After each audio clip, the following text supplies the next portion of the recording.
গুরুজি, গরম গরম পিৎজা হাজির। বাহ বাহ, পিলু এসব তো কোনোদিন খাওনি, তবে আমি দেখেছি আহির এই রাই, রঙ্গন, রঞ্জা এরা প্রায়ই দেখি এসব খায়। মানে আমরা ছেলে মানুষেরা এটা খেতে ভালোবাসে, তাই না? হ্যাঁ, ওরা খুব পছন্দ করে।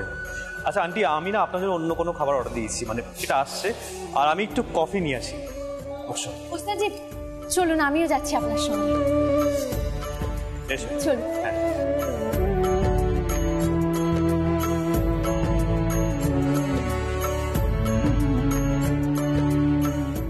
কি দেখছো কল্যাণী?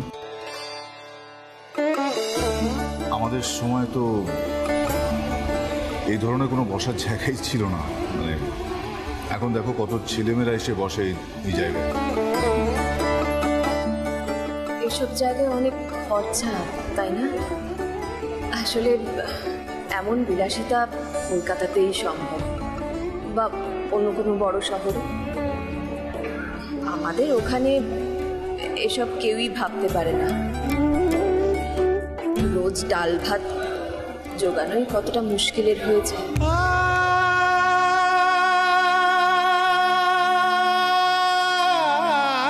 আমি বুঝতে পারছি কল্যাণী, মেয়েকে বড় করতে অনেক কষ্ট করতে হয়েছে,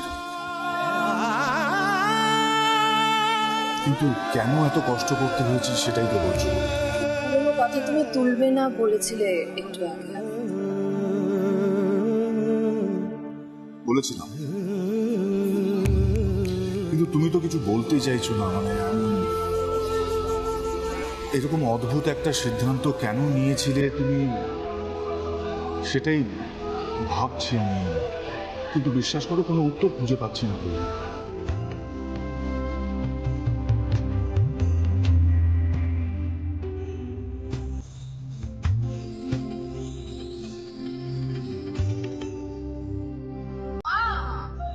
এখানে কোনো কালেকশনই ভালো না, তুমি আমাকে অন্য কোথাও নিয়ে চলো। পঞ্চা, আমার না সারাক্ষণ তোমার এগুলো ভালো লাগে না। কোথায় যাব এখন আমরা? কোন মলে যাব বলো তো?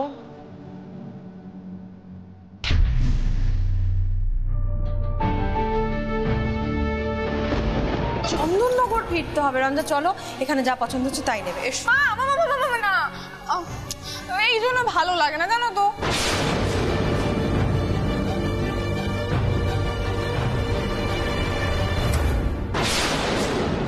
আচ্ছা ঠিক আছে, তাহলে আগে পিৎজা খাবো একবার প্লিজ, এক্সট্রা চিজ দিয়ে। না বলো না প্লিজ। ভগবান, কি নিয়ে এটা? জামা কাপড় পছন্দ হচ্ছে না, পিৎজা খাবে? ওস্তাদজি, আপনি বড় ম্যাডামকে আটকান, আমি মাকে অন্য কোথাও যেতে বলছি।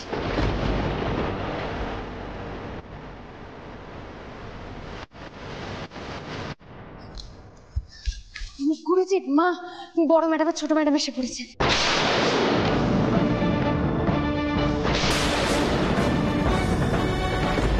ওস্তাদজি কথা বলছেন ওদের সঙ্গে।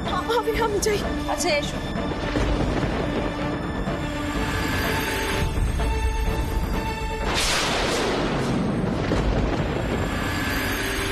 গুরুজি, এখন কি হবে? আদিত্য না মলে? আদিত্য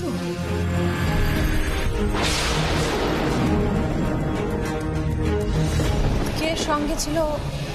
উঠে চলে গেল।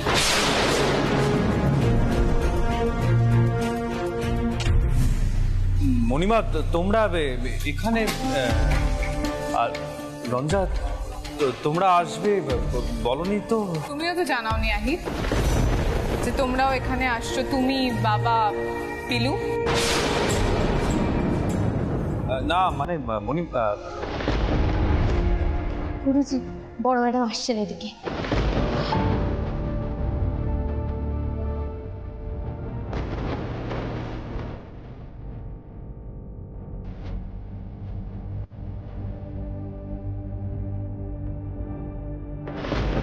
কি ব্যাপার আদিত্য, তুমি কলকাতায় এসেছো আহির পিলুকে সঙ্গে নিয়ে, তাও আবার এই সিটি শপিং মলে?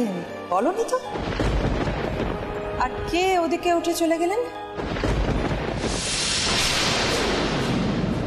আমাকে দেখেই তো উঠে বেরিয়ে গেল মনে হলো। কে উনি?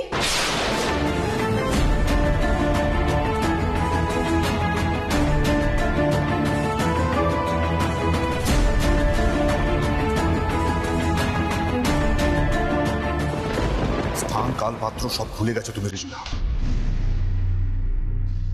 এটা তোমার বাড়ি নয়।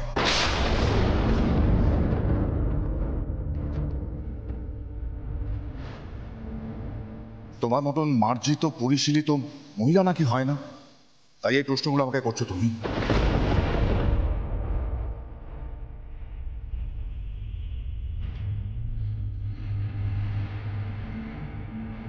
তোমার কোনো প্রশ্নের কৈফিয়ত আমি দিতে বাধ্য নই।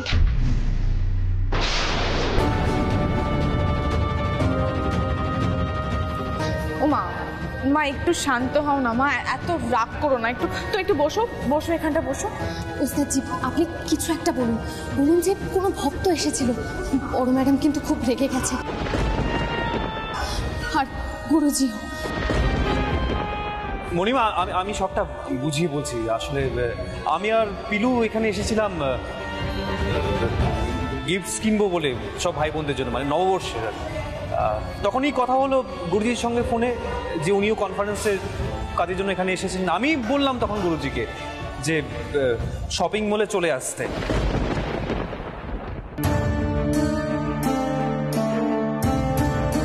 না হলে তো আজকে গুরুজিরও খাওয়া হতো না। তার মধ্যে একজন গানের বড় ভক্ত এসেছিলেন, উনি গুরুজির সঙ্গে কথা বলছিলেন, এই উনি বেরিয়ে গেলেন।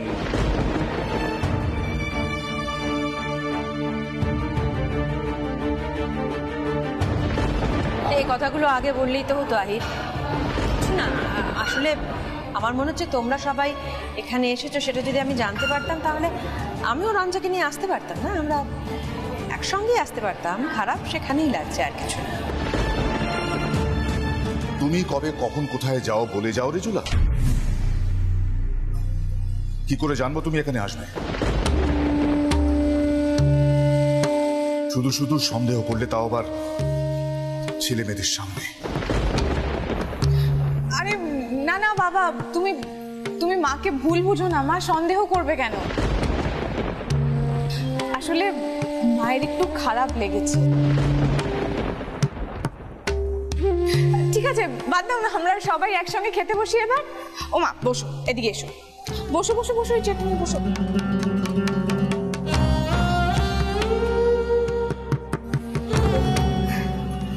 আর তোমরা সবাই পিৎজা অর্ডার করেছো? তা পিলু কোনোদিনও খেয়েছে এই ধরনের খাবার? না ছোট ম্যাডাম, খাইনি। সেই জন্যই গুরুজি ওস্তাদজিকে এটা আনতে বললেন। গুরুজি আমি একটু হাত মুখটা ধুয়ে আসছি। আহির বস, রঞ্জা বস।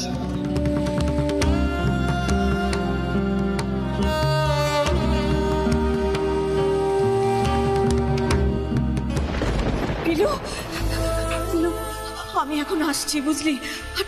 তোর বাবাকে বলিস এই কারণে আমি এখানে আসতে চাইছিলাম না। আমি সত্যি চাই না পিলু আমার জন্য বা তোর জন্য তোর সংসারে কোনো ক্ষতি হোক।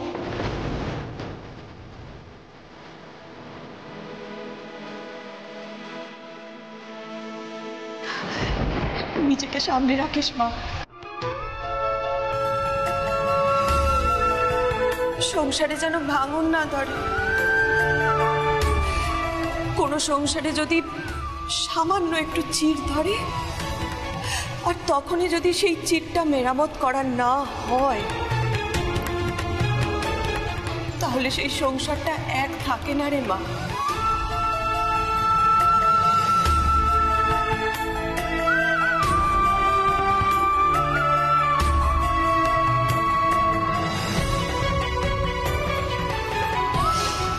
পিলু, তুমি শুধু এখন তোমার বাবার মেয়েই নও, ওই সংসারের বউ। আমি শুনতে চাই না তোমার কারণে সুরমণ্ডলের কোনো ক্ষতি হয়েছে। মনে থাকবে তো? মনে থাকবে এই কথা?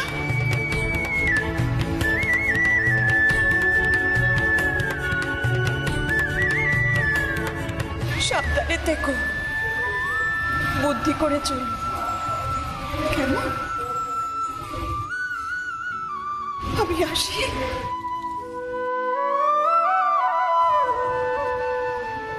ওদের সকলকে বলে দিও আসি।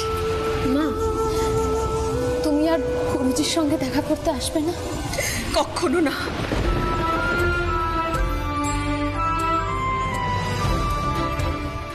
অতীতকে পেছনে ফেলে আসাটাই ভালো রে মা। জোর করে সামনে টেনে আনলেই বিপদ ঘটে যায়। কথাটা মনে রাখিস কেমন?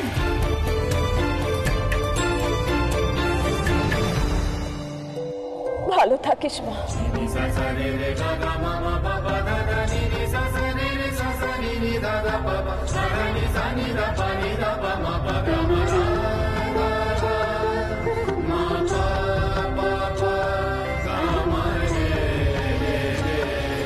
তোর ঠাম্মাকে আমার প্রণাম জানাস। ভালো থাকিস।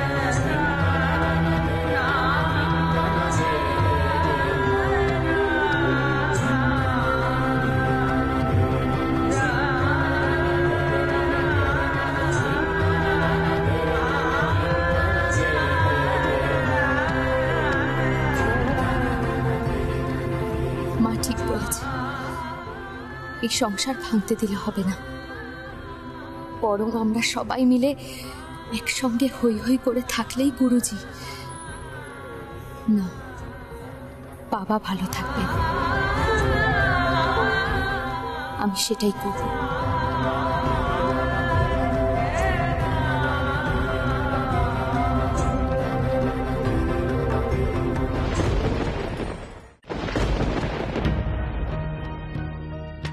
কি ব্যাপার আদিত্য, তুমি কলকাতায় এসেছো আহির পিলুকে সঙ্গে নিয়ে, তাও আবার সিটি শপিং মলে?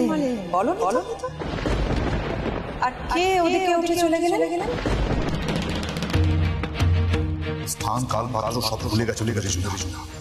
এটা তোমার বাড়ি নয়। তোমার কোনো প্রশ্নের কৈফিয়ত আমি দিতে বাধ্য নই।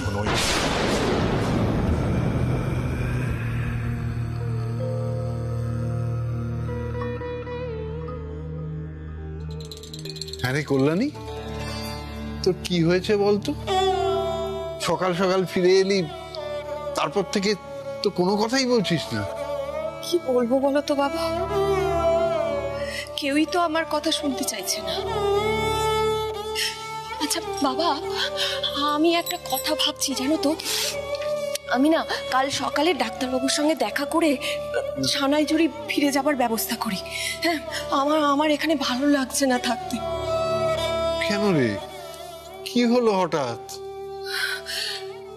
জানো বাবা, আজ ওই কেনাকাটার জায়গায় রিজুলা আর তার মেয়ে এসে পড়েছিল।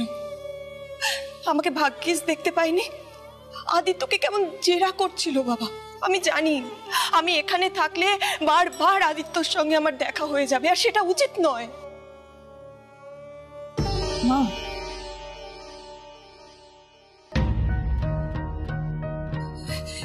এ কি, তোমরা চন্দননগরে ফিরে যাওনি?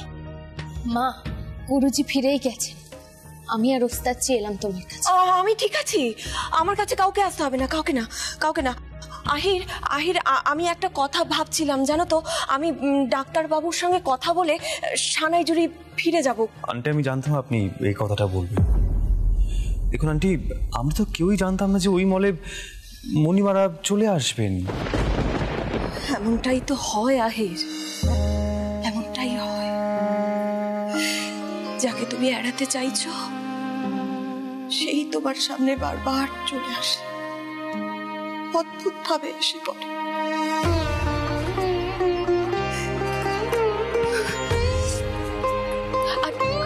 আর কি জানো তো, আমি এখানে থাকলে রিজুলার সঙ্গে, সুরমণ্ডলের অন্যান্যদের সঙ্গে আমার দেখা হয়ে যাবেই। আমার সানাইজুড়ি ফিরে যাওয়াটাই সব থেকে বেশি সুবিধাজনক। আর তাছাড়া এই ঘর ভাড়া কদিনই বা গুনবো বলো তো? বাবা বাবা তো এখন সুস্থই আছেন, হ্যাঁ, হাঁটতে চলতে পারছেন। আমরা আমরা ঠিক চলে যাব, তাই না বাবা? এই দেখো, এত কথা বললাম আর তোমাদের দাঁড় করিয়ে রেখে দিয়েছি। তোমরা তোমরা এখানে বসো না, আমি আমি চা করে নিয়ে আসি। মা,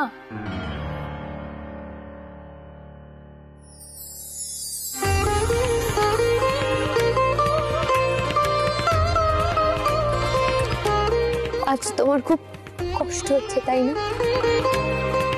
এভাবে হঠাৎ করে বড় ম্যাডাম আর ছোট ম্যাডাম। কিসের কষ্ট? কিসের কষ্ট? আমি তো নিজে থেকে সরে গিয়েছিলাম আদিত্য জীবন থেকে। না মা, আমরা জানি বড় ম্যাডাম তোমাকে বাধ্য করেছিলেন গুরুজির জীবন থেকে সরে যেতে। এসব এসব কি কথা বলছে পিলু? আর এত কিছু কি করে জানলো? তুমি বলেছো? না কল্যাণী, আমি আজ পর্যন্ত পিলু বা আহিরকে কোনো পুরনো কথা বলিনি। তাহলে কি করে? আন্টি, ও বাড়িতে আমরা সব শুনেছিলাম। আহির ও বাড়িতে? মণিমার মামা এসেছিলেন, নিয়ে আলোচনা করছিলেন। আন্টি, কি হয়েছিল? আমাদেরকে কি বলা যায় না একেবারে?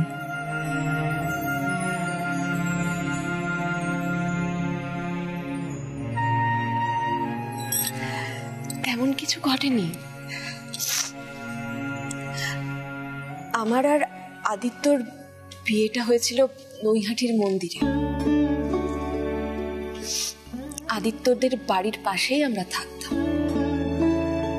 ওর মাকে আমি খুব ভালোবাসতাম, যাতায়াত ছিল। আর উদয়ের সঙ্গেও আমার খুব ভাব ছিল। ওরা চন্দননগরের বাড়িতেই থাকতো, আর সপ্তাহ শেষে নৈহাটির বাড়িতে আসতো। হঠাৎ একদিন আদিত্যই বিয়ের কথাটা তোলে। আমার বাবার সঙ্গে কথা বলেন, খুব তাড়াহুড়ো করেই আমাদের বিয়েটা হয়েছিল। সংসার পেতেছিলাম নৈহাটির বাড়িতে। আদিত্য সপ্তাহ শেষে আসতো নিয়ম মাফিক।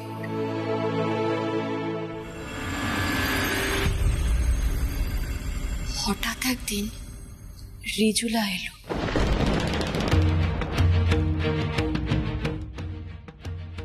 ওদের বাড়ির নিয়ম, ওই বাড়ির মেয়ের সঙ্গে বিয়ে না হলে আদিত্যর আর ওই গান গাওয়াটাই হবে না।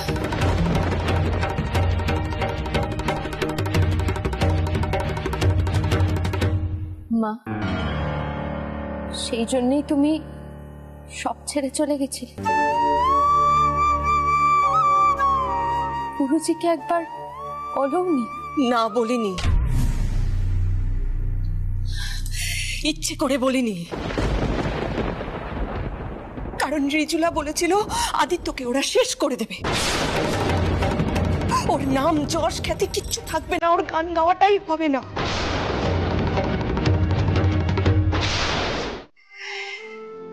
যে মানুষটা গান ছাড়া কিচ্ছু বোঝে না, তাকে কি করে লক্ষ্যভ্রষ্ট হতে দিয়ে বলতো মা? আর তোর বাবা আমাকে কোথাও যেতে দিত, তুই বল? কিন্তু মারি, আমি জানতাম না যে কোন সময় তুই এই পৃথিবীতে আসতে চলেছিস।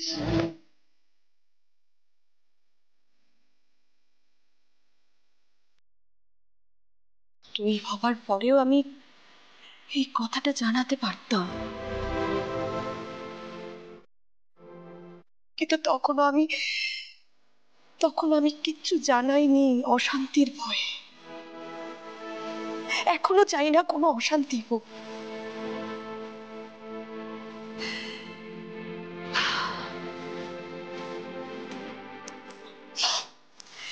তাই সব পুরনো কথা বাদ দিয়ে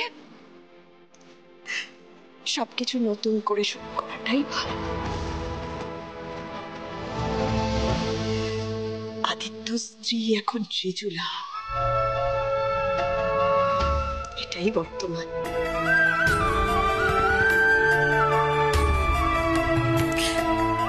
আমি সালাইজুড়িতে ভালোই আছি,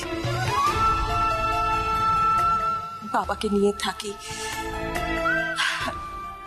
আর এখন তো বাবার হাঁটুর অপারেশনটাও হয়ে গেল, আর কোনো চিন্তাই রইল না।